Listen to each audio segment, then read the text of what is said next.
Well, I may have bitten off a bit more than I can chew with this one because in the previous video, I said that this video would be all about the factors that lead towards really rapid fire development and extreme fire behaviour in bushfires.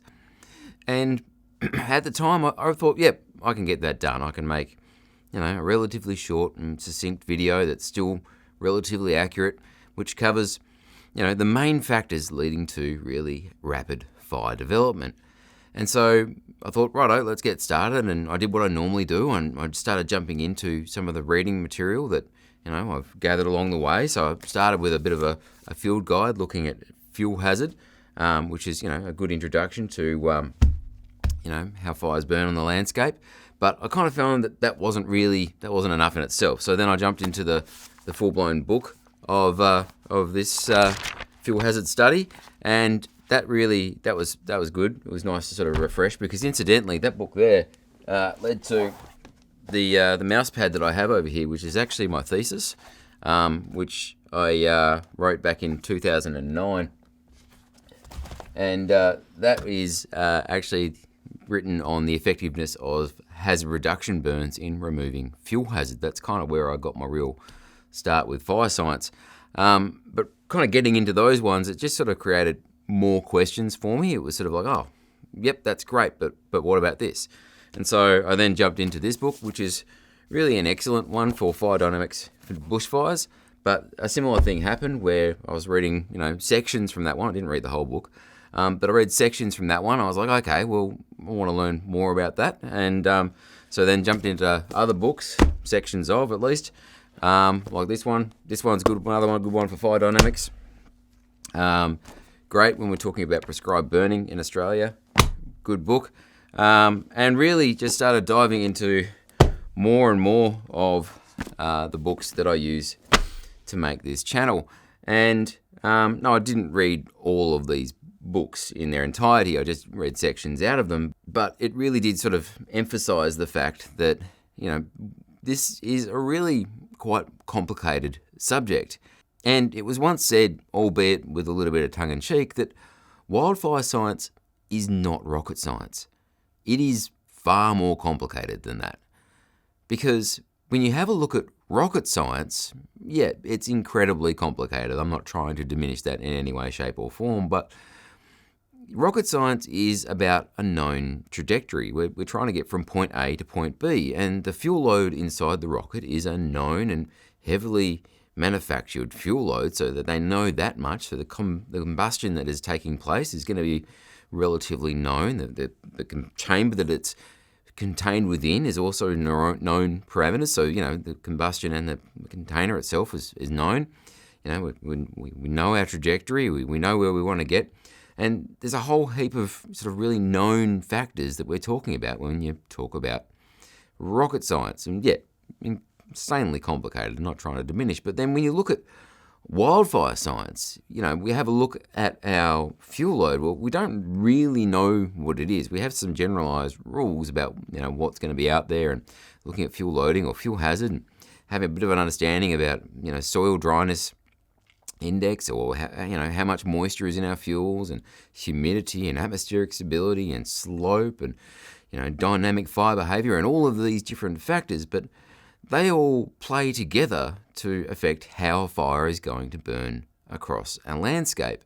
And that isn't even the extent of it, because then for firefighters and fire agencies hoping to try and manage these things, there's still more elements even beyond just the pure fire science, because there's also what us as firefighters can literally achieve, because there's only so much radiant heat that we can actually approach a fire under before it's simply too hot for us to hope to even get there. And even if we could, there's only so much water that we can throw at these things to try and counteract all of the heat and flames that the fire is generating. So there are limits to, what we can physically achieve. And beyond those limits, we're talking, you've got your own agency's doctrine and, training that is involved that goes with this, and then the equipment.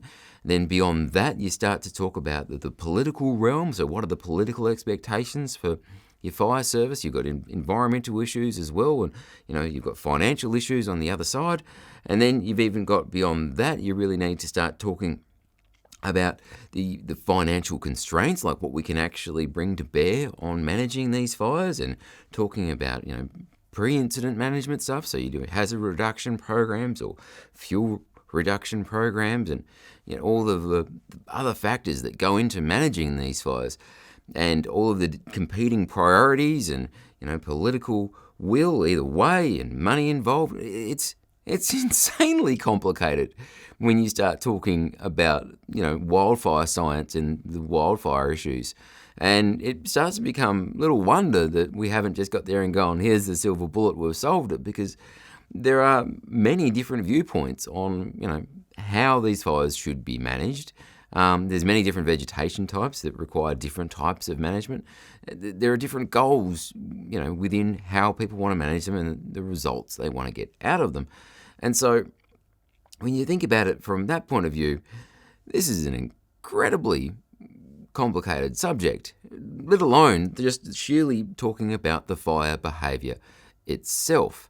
And so instead of just making one video that I try to sort of link everything together, what I'm going to do is go ahead and make a series of shorter videos that looks at some of the factors that lead towards this really rapid fire development and extreme fire behaviour, with the big caveat that these will be simplified, sort of shorter versions of each of these subjects, and you could absolutely do deeper dives into each one of them. But I am going to do my very best to keep them as well referenced and scientifically accurate as I possibly can, while still keeping them sort of at a consumable kind of length, so it's not a super long video, because one of the reasons why is that would take me forever to actually ever release. The long videos, these things are a lot of work, and shorter videos are just a bit more manageable for me.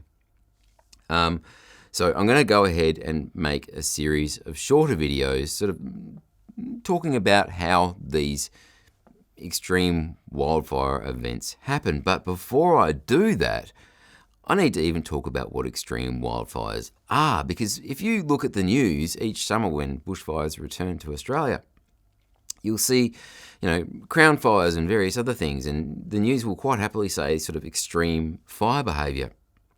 But that really isn't the breadth of what extreme fire behaviour can be. And if you zoom out a bit, or a lot, like 20 or 30 Ks, you might be able to see what's known as a pyrocumulonimbus cloud starting to form above some of the most extreme of our fires.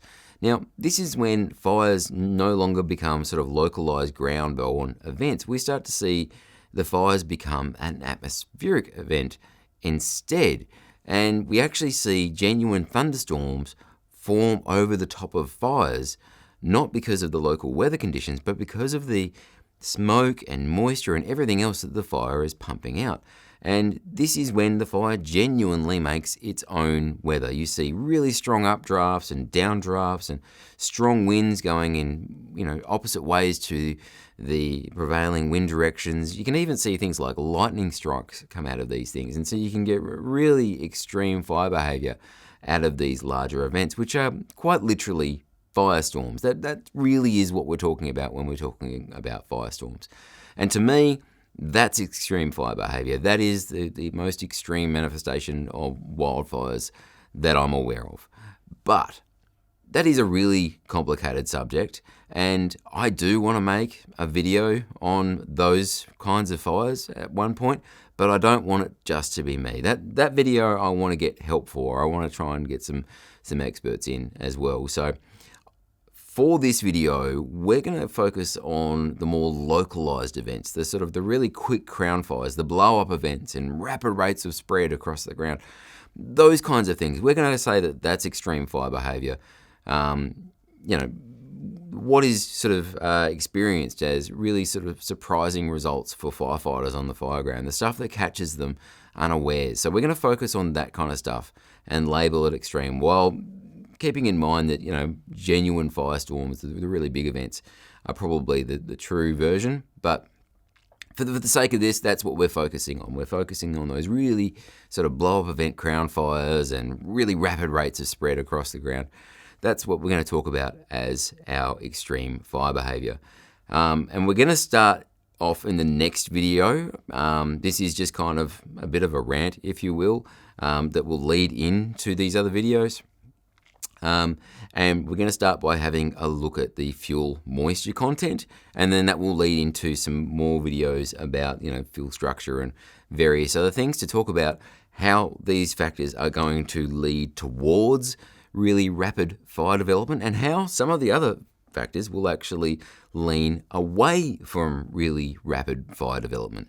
Because when you think about it, like most of the fires that we go to, most of the fires that we attend, we can put out. We can either do it with ground assets alone, or start to call in some water bubbling aircraft. We can backburn into them or put dozer trails in. Most of the time, the vast majority of the fires we've put out, and they don't even make the evening news. We turn up, put them out, done deal. And that's not the fires that I'm talking about. The fires that we're going to talk about are, the very small percentage, the rarer ones that really start to take off under the more extreme conditions. So that's what we're going to be focusing on in these videos, is those less common events, because that's really the stuff that's interesting. That's the stuff to me that, that's what's going to catch firefighters unaware and cause more issues on the fire ground. So, the more we understand about it, the better off we are.